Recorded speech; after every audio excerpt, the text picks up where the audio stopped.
Hello అండి. Welcome to my channel A to Z Telugu tips. ఈరోజు మన వీడియోలో పండగలకి, పుట్టినరోజులకి అలాగే స్పెషల్ అకేషన్స్‌కి చేసుకునే బెల్లం పరమాన్నం ఎలా చేయాలి? ఈరోజు మన వీడియోలో తెలుసుకుందాం.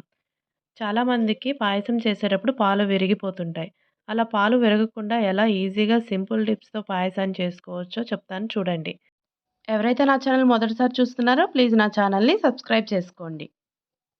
ముందుగా పరమాన్నం చేసుకోవడానికి ఫస్ట్ ఒక బౌల్ తీసుకొని దానిలో టీ గ్లాస్‌తో 2 గ్లాసుల బియ్యాన్ని తీసుకున్నాను. ఈ బియ్యాన్ని ఒకసారి వాష్ చేసుకొని మళ్ళీ వాటర్ పోసి ఒక గంట నానబెట్టుకోవాలి. ఇలా నానబెట్టిన బియ్యాన్ని వాటర్ లేకుండా డ్రైన్ చేసుకొని పక్కన పెట్టుకోవాలి. నేను బియ్యాన్ని ఈ గ్లాస్‌తో తీసుకున్నాను. తర్వాత స్టవ్ ఆన్ చేసి పాన్ పెట్టుకొని ఒక టేబుల్ స్పూన్ నెయ్యి వేసుకొని జీడిపప్పు వేయించుకున్నాను. నేతిలో జీడిపప్పు వేయిస్తే టేస్ట్ అనేది చాలా బావుంటుంది. పప్పు వేగిన తర్వాత తీసి పక్కన పెట్టుకోవాలి. తర్వాత స్టవ్ వెలిగించి పాలు మరిగించడానికి ఒక గిన్నె పెట్టుకోవాలి. దానిలో నేను 1 లీటర్ పాలు దాకా తీసుకున్నాను. 1 లీటర్ పాలకి పావు లీటర్ దాకా నీళ్ళనేవి కలుపుకోవాలి.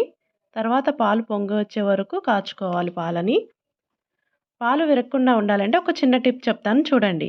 పాయసం చేయడానికి పాలు కాచేటప్పుడు చిటికెడు వంట సోడాని పాలల్లో వేసుకుంటే పాలనేవి విరగకుండా ఉంటాయి. తర్వాత పాలు పొంగి మరిగేటప్పుడు మనం ముందుగా నానబెట్టి డ్రైన్ చేసుకున్న బియ్యాన్ని పాలల్లో వేసుకొని బాగా కలుపుకోవాలి. పాలలో బియ్యం వేసిన తర్వాత గిన్నె మీద మూత పెడితే బియ్యం తొందరగా ఉడుకుతుంది. నేను వీడియోలో చూపించిన విధంగా ప్లేట్ అనేది వేస్తే పైకి పొంగు రాకుండా ఉంటుంది. బియ్యం ఉడుకుతూ ఉండగానే పక్కన మరొక స్టవ్ ఆన్ చేసుకొని పాయసానికి బెల్లం పాకం పట్టుకోవాలి. నాకు 1 లీటర్ పాలకి హాఫ్ కేజీ దాకా బెల్లం అనేది పట్టింది. మీరు చేసుకునేటప్పుడు మీరు తీసుకున్న పాల క్వాంటిటీని బట్టి అలాగే బెల్లం తీపిని బట్టి కూడా బెల్లం అనేది తీసుకోవాలి.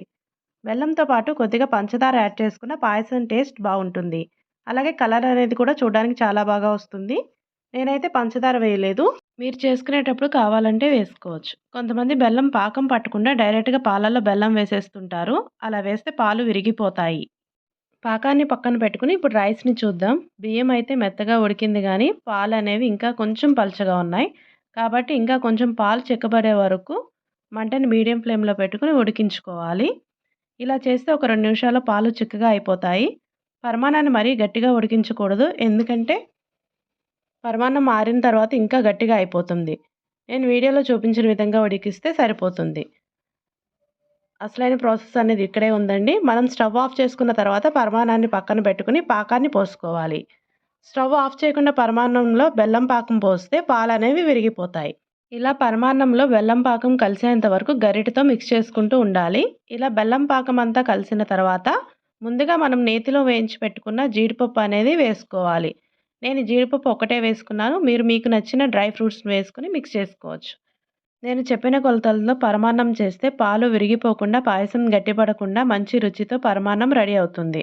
నేను చెప్పిన పద్ధతిలో పాయసం ఎవరైనా తయారు చేస్తే ఎవరికైనా నచ్చిందంటే నాకు కామెంట్ చేయండి. అలాగే ఈ వీడియోని మీ ఫ్రెండ్స్‌కి, మీ రిలేటివ్స్‌కి కూడా షేర్ చేయండి. ఈ రెసిపీ గనుక మీకు నచ్చినట్లయితే ప్లీజ్ లైక్ చేయండి, షేర్ చేయండి, నా ఛానల్‌ని సబ్స్క్రైబ్ చేసుకోండి.